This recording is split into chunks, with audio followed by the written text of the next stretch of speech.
This is Top of the Scots, the podcast that hears from UWS graduates at the top of their game. Welcome to the Top of the Scots podcast, where we find out the stories of Scottish athletes at the top of their game in all manner of sports. I'm delighted to say that we're joined today by Team GB Paralympic table tennis player Martin Perry. Martin, thanks for joining me today. How are you? I'm very well, thank you. Thanks for having me. It's nice to be included on a podcast called Top of the Scots. Makes me feel good. So I suppose first of all, if you just want to let everyone know your background, a bit about yourself. Yeah, so as you mentioned, obviously I'm a Paralympian, which means that obviously I have a disability. So that entails no hands, and I only have one leg. So my right arm stops just before my wrist. So I've got my elbow, forearm, but no wrist or hand on that side. My left arm stops through the elbow joint. So again, nothing below the elbow, no forearm, hand, nothing. And currently my left leg stops through the knee joint. So I wear a prosthetic on that side. But when I was born, I used to have like a little bit of a shin, but no foot. And due to some complications growing up, that ended up getting amputated to what I have now. So I've always had a prosthetic leg in my life, and I've never known hands or anything like that. And yeah, I think it's been quite a blessing, to be honest. So just about, growing up, obviously keen sportsman. How did you settle on table tennis? How did that sport come to you? Oh, what a stupid idea. Like, why would you start table tennis when you got no hands and one leg? But I grew up playing sports with my brothers. I've got three older brothers, Paul, Thomas and Jamie. And we were just four young lads running around daft, like most kids do. And we just had fun. So sport was always a part of my life. And it was when I was in secondary school that I got invited to a Scottish Disability Sports summer camp. And you got to go there, try loads of different sports, meet some really awesome people. And, if there was something that you took an interest in or showed some promise in, they would try and match you up with a club and go from there and see where it can lead. So I was absolutely useless at table tennis on day one and for a lot of days after that, actually. But I loved it. We literally just strapped a bat to my right forearm with essentially a tea towel and some Velcro. And yeah, the rest is history, as they say. I just fell in love that day and had so much fun. You kind of touched on meeting some important people there. Do you have any sort of sporting inspirations or role models that you looked up to?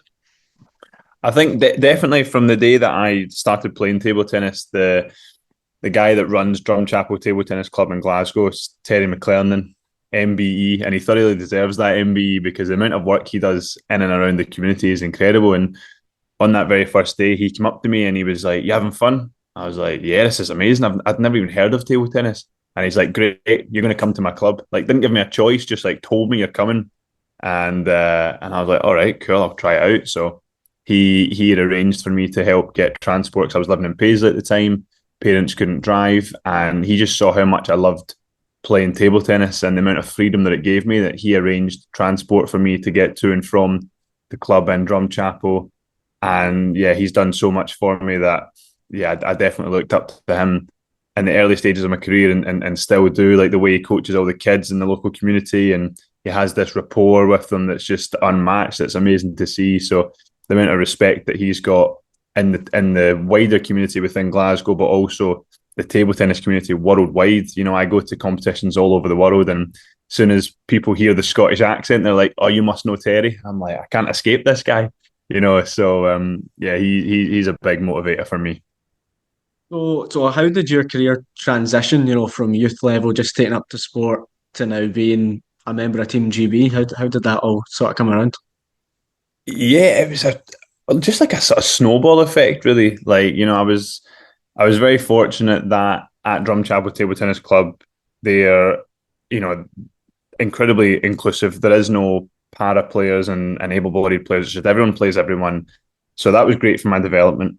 And then Terry made a real push for me to go and get internationally classified, because if you're not internationally classified, you cannot have a career as a para athlete. You need your classification card in order to compete, to make sure that the competition's as fair as it possibly could be. So he made a real push for that, and I represented Scotland in 2013, which was probably about 2.5 years after I'd first picked up a bat. And I went and represented Scotland, and I was so excited because, of course, I was going to go and represent Scotland and win all these matches. And I got absolutely done in. Like every single match, these athletes were incredible, and I couldn't believe the level that they were playing at. So I came home and I really knuckled down. I sacrificed a lot of time at university, actually. At this point, I was going to UWS myself, and I probably missed too many lectures than I care to admit, just so I could get on the table and get playing and get practicing more. And sort of slowly after that, so I got noticed by the British para table tennis squad, and I got invited to a couple of tournaments. Eventually, after showing some promise, I got put on the pathway squad, which is essentially a development squad that would lead into hopefully one day representing at the Paralympic Games. And again, it just sort of snowballed from there. I spent a couple of years traveling all over the UK, just trying to compete as much as possible, train as much as possible. Before in 2015, I was invited to go and live and train full time in Sheffield at the National Centre at the what was then English Institute of Sports, now the UK Sports Institute. And I jumped at the opportunity. I left university after my bachelor's degree. I didn't stay on for my master's because I had to take this opportunity to pursue table tennis. And I did it. So I left, packed up my stuff, drove all the way down to Sheffield, and I was there for 5 years, living, training, competing all over the world. And then COVID happened, and I moved back home and just set up this really good network of teammates and friends around me that allowed me to train every day of the week, that just helped my game just progress and progress and progress. And then, long story short, made it to the Paralympics. On your time at university there, how did you enjoy being at UWS, and what did you study? I loved it. I loved it. So I studied sports development. So I really enjoyed it, and I had such great support from the lecturers and all the staff because they knew I wanted to pursue a career myself as an athlete, and they were incredibly supportive of that. You know, there was times where I would be at competitions, but it would be like the week that I'd be in competition would be the deadline week for assignments or whatever it may be. Yeah. And I would have these conversations with the lecturers, and they were like, that's fine. If you can't get internet or whatever, we'll give you a couple of days when you come home, hand it in then. And, you know, so just to have that support and peace of mind, knowing that when I was away competing for my country, I could give it my absolute all. And I didn't have to worry about, you know, I've got to turn this essay in or I've got to do part of this assignment. They were so supportive. So that was great. And then added on top of that, I was fortunate enough to receive a sports scholarship, which obviously provided me access to all the amazing facilities that UWS has. And again, that just allowed me to progress my game so that every time I did get the opportunity to go and represent my country and, of course, the university, I was able just to be better every single time. And as I said, you know, I left after my bachelor's degree. There was no chance I was staying for my master's. When the opportunity came to become a full-time professional athlete, I had to take it. I had to jump at it. So I'm so glad I did, because it's changed my world and my whole life to no end. But yeah, maybe one day you can get me back in a class, but it's not anytime soon. I'm loving what I'm doing too much. You obviously competed in Paris in the summer there, a massive achievement. Can you just run me through some of your career highs and maybe some low points as well? Yeah, I mean, low points straight away, because we'll finish on a high, but low points straight away was I missed out in qualification for the Tokyo Games. You know, I was incredibly close. Obviously, it was up in the air of what was going to happen with regards to COVID and everything like that. And it was, you know, everyone was unsure, but I managed to find myself in a really good position, just about to qualify. I had to win this one final tournament, so no pressure. And I got to the knockout stages against an opponent, Japanese guy, who I'm actually really good friends with, despite the ridiculous language barrier. We find a way to communicate, and hadn't lost to him in 5 years. So I went in super confident.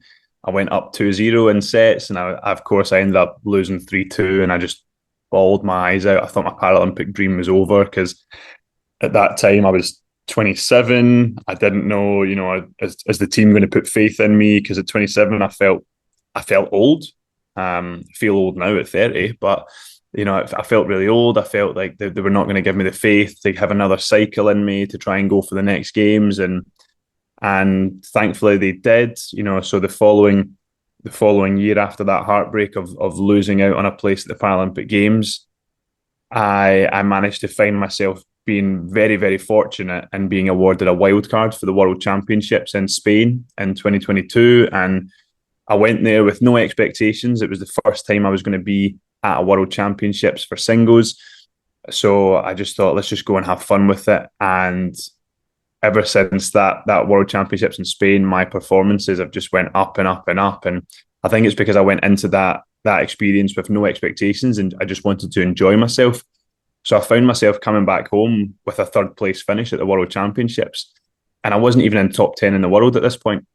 So I think just having that peace of mind and that calmness to go into this competition with no expectations just did me a world of good. From then I went on to, we had a home European Championships. I say home, it was in England, but it's as close as it's going to be. We were in Sheffield in 2023. We had the European Championships and I came back with 2 bronze medals again, and that was amazing because my wife and everyone from Drumchapel Table Tennis Club, they were able to come down and watch me, and that just gave me so much motivation and pride seeing them in the crowd watching me do what I do because I love it, and I get to enjoy my sport every single day. So that was amazing for me, and those major medals put me in great stead to qualify for Paris. But being the typical Scotsman that I am, I waited till the last minute to do so. I was in qualification, I was out of qualification, I was in, out, trying to juggle life, being a new parent. My daughter was born at the turn of the year, going into 2024. So she was born in December 23. So that whole process of trying to adapt to being a full-time athlete, you're now a dad. I didn't perform very well at a couple of tournaments, pulled me out of qualification.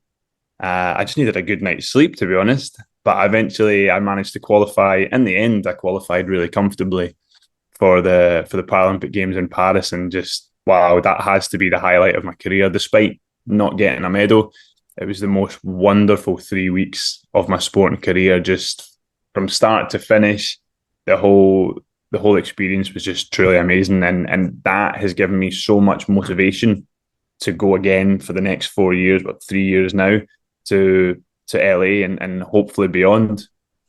Yeah, I was going to ask because you said you were feeling old in 2020. So are you going to make LA? But yeah, so is that a target for you now to try and get there? Absolutely. I will make LA. I'll do everything in my power to do so. But yeah, the good thing about being a para athlete is you tend to have a little bit more longevity. But I think obviously, a few years ago when the success wasn't there, every sort of doubt that can creep into your mind does, and I look back going 27's nothing, still got so many years ahead of me. But back then it felt tremendous. You start looking at every single aspect that could possibly hold you back when you have a setback and a failure. But I was able to turn that into a positive and knuckle down and go towards the World Championships, the Europeans, and then obviously Paralympic Games. So yeah, I'll definitely be doing everything I can to get to LA for sure, because I need to relive that experience. I need to relive those amazing memories from Paris and do it in LA, and hopefully this time come home with a medal. I was 2 points short of a medal in Paris, which was absolutely heartbreaking. Still keeps me up at night. I don't think a day has gone by that I've not thought about it. Could I have done this serve? Could I have hit the ball there? Something.